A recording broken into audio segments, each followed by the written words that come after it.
Hello friends, यह recent video है बांग्लादेश की, जब पिछले कुछ दिनों में वह हुआ जो बांग्लादेश के इतिहास में पहले कभी नहीं हुआ था।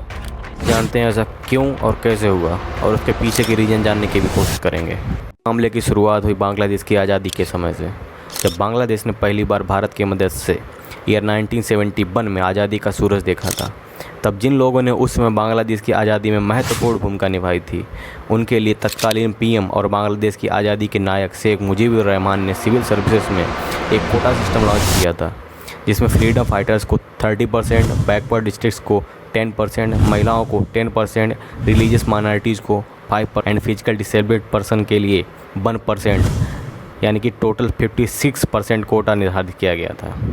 सीधा सा मतलब था कि नॉन रिजर्वेटिव जॉब्स के लिए परसेंटेज बचा था मात्र 44%। पहले फ्रीडम फाइटर्स का रिजर्वेशन केवल उन्हीं लोगों के लिए था जिन्होंने बांग्लादेशी फ्रीडम मूवमेंट में पार्टिसिपेट किया था। कुछ समय बाद ही इस सिस्टम का विरोध शुरू हो गया था, लेकिन ये विरोध के स्वर तब ज़्यादा तेज हो गए जब बांग्लादेश गवर्नमेंट ने इस कोटा सिस्टम में अमेंडमेंट करके उनके बच्चों को और उसके बाद उनके ग्रैंड चैलेंज को भी इसमें शामिल कर लिया गया था। भारी विरोध के बाद आखिरकार 2018 में इस कोटा सिस्टम को रद्द कर दिया गया था।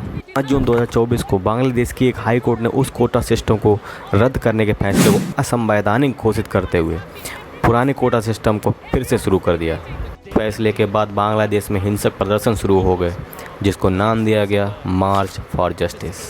इतनी ज़्यादा बढ़ गई कि प्रधानमंत्री शेख हसीना ने शूट एट साइट तक का ऑर्डर दे दिया था। इस हिंसा में लगभग 300 से ज़्यादा लोगों के मारे जाने का अनुमान है। प्रदर्शनकारियों की सबसे मुख्य और सबसे बड़ी मांग थी प्रधानमंत्री शेख हसीना का इस्तीफा।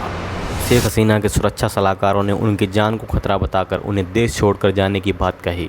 हिंसा देखते हुए शेख हसीना तुरंत देश छोड़कर भारत आ गई। बांग्लादेश के सेना प्रमुख बकारुज्जमान ने सत्ता अपने हाथ में लेकर अंतरिम सरकार बनाने का ऐलान किया। शेख हसीना के देश छोड़ने के बाद बांग्लादेश की जनता पार्लियामेंट और प्रधानमंत्री आवास में घुस गई, और फिर जो हुआ वह आप साफ साफ देख सकते हैं।